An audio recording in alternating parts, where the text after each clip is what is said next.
What is going on, everyone? I'm Nasuko, bringing you a Black Ops 2 commentary, and I apologize for not uploading a video the past few days, past 2 days actually. I don't have an excuse for that. I'm sorry, hopefully it doesn't happen again in the short time that I'm with you. Possibly short, who knows? Who knows what'll happen. But, I wanted to talk about this topic for a while, but before I get to it, I want to talk about the gameplay. There's a little bit of backstory to this. This lobby is full of snipers on the opposite team, and even on my team too, because they started sniping, and so my team's like, oh yeah, I'm better than sniping you, so I'm gonna start sniping you and I'm gonna kick your ass, and that did not happen for them.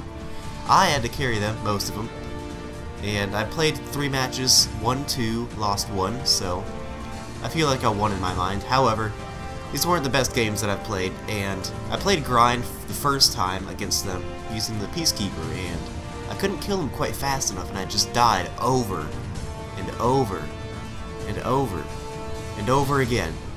And because of that, I decided that I needed to get a faster gun. So I was like, what gun can kill faster than the Peacekeeper, but is not a sniper, and that will give me a fair amount of mobility? So I'm like, FAL. That's all I have left. However, I almost never use the FAL, and so that means I don't have fully auto FAL or anything like that. So I set up a class. I had enough time to set up perks and get the gun, but however, I had no secondaries, and I had no primary or secondary grenades because I didn't have enough time to set up the class. But I was like, you know what? I'm going to use it anyways. So that kind of nerfed me even more from what I already had, and perhaps this gameplay could have potentially been a bit better if I had my equipment and possibly a secondary, but who knows? The world may never know. Can't tell the outcome of something that never happened. Anyways, enough rambling on about the gameplay. Let's get on to the topic that you are possibly so interested in, which is, I'm passionate about video games. If you don't know, I'm very passionate about video games.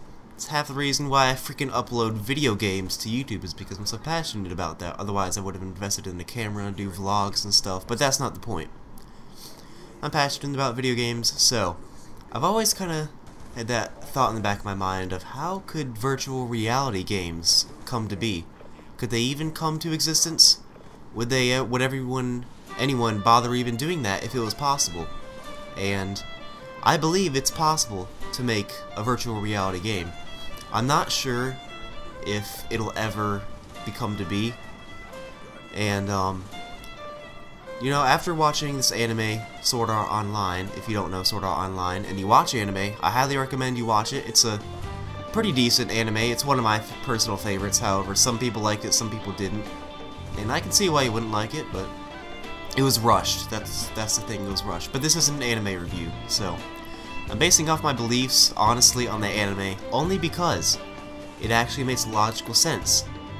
You might think, what the fuck, why are you listening to a cartoon? Well, it makes logical sense in the fact that it's the way the nerve gear works. That's what the stuff is. That's what the headset that they use to allow virtual reality games to work. It's called nerve gear, and I feel like that is actually the key into making a virtual reality game. Is somehow you have to tap something into your brain in order to get certain images in your head to be forced into your quote-unquote reality. Because you know why? You dream dreams. You dream dreams, you see them yourself, and those are based on certain stimulations that your brain gets during the night. And those stimulations are electrical sparks in your brain, in certain parts of your brain. And certain sparks might make certain little storylines, I guess I would say. Sort of like a game does with coding.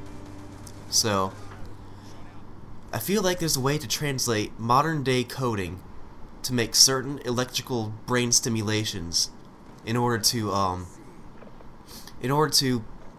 get the certain image out that you need to, in order to make a certain event happen at a certain time and make certain AI act in a certain way, just as they do in a normal video game. However, there are several problems actually with executing such a grand plan, I guess I would call it. First off, there's one huge problem, which is how in the world would you get those certain electrical stimulations to be able to reach your brain? Wouldn't you need some sort of freaking brain surgery?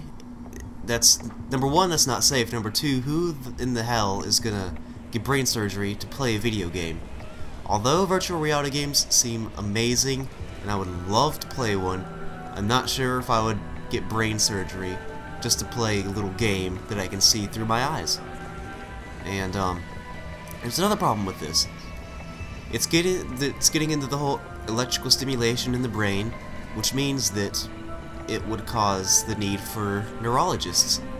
And neurologists means scientists. And why would a scientist use their time in a virtual reality game? Because who knows how much profit they're going to get out of this, how much credit they're going to get out of this.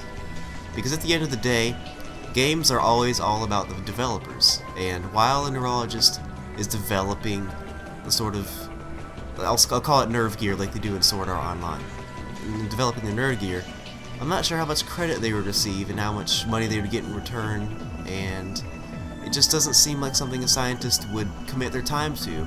And of course, creating a virtual reality game would probably create a ton of failures and little success. However, there could be success in the end, and you would be able to play virtual reality games in the end, but who knows? Because you have to keep it safe. You can't have freaking brain surgery because no one would do that. Because that's the problem that neurologists would have to find their way around. And it's just, it doesn't seem something that neurologists would feel like spending their time doing, or that the United States government, or any government in general, would want to spend their money investing in, because again, it's just a video game, and it's revolutionary, and you know what, who knows what they could do. In fact, virtual reality games, now that I think about it, it couldn't even have to be a game. It could be sort of a training module to tone people's minds into, say you want to be in the army, you can tone them into a more aggressive state of mind. You can kind of train them psychologically, or even you can possibly even train them in the real army world by creating a virtual reality game, because it's one thing using a controller playing a video game. However, it's completely different if you have full control of your body, and it's different.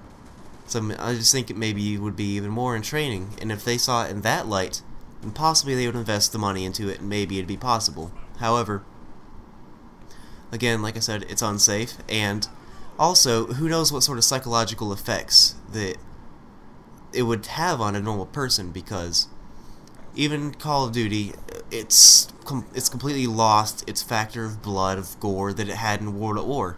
In fact, I completely forget about this game having any blood at all. The only blood it has in this game is in Call of Duty Zombies. I think it has a little bit of blood in the campaign, but in multiplayer, you just shoot and kill. There's no, the dude just falls down. There's no blood.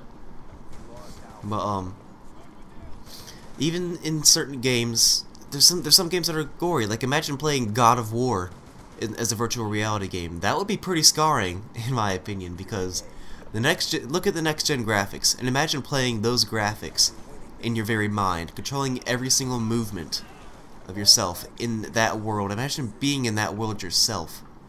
And wouldn't that be a little emotionally scarring in any way? It would be fucking amazing to play a game having full control of your body. It's just, the risk seems too high, both neurologically and psychologically. It's just, it doesn't seem, I don't know if it's worth it as much as I would love it. There's also one last problem. However, it's not quite as serious as the last. The thing is, a lot of games are multiplayer these days. So when you create a virtual reality game, you might want to make one that's multiplayer. But if you're doing it with the attention and kind of think that it's like a dream, then how would you make it multiplayer?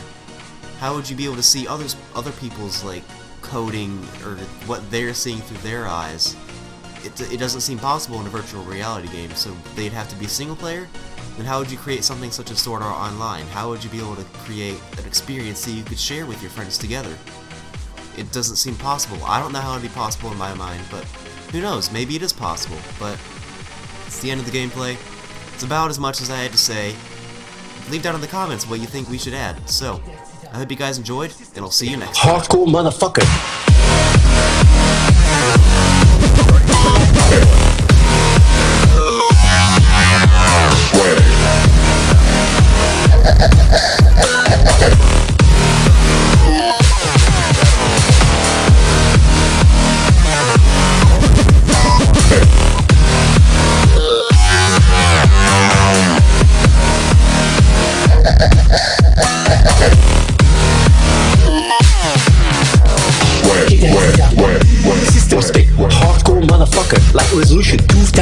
560,600. I'm a fiend. I break world records. I break everything. I got the bing bang blah. I own your face. I own your face. I own your face because you suck.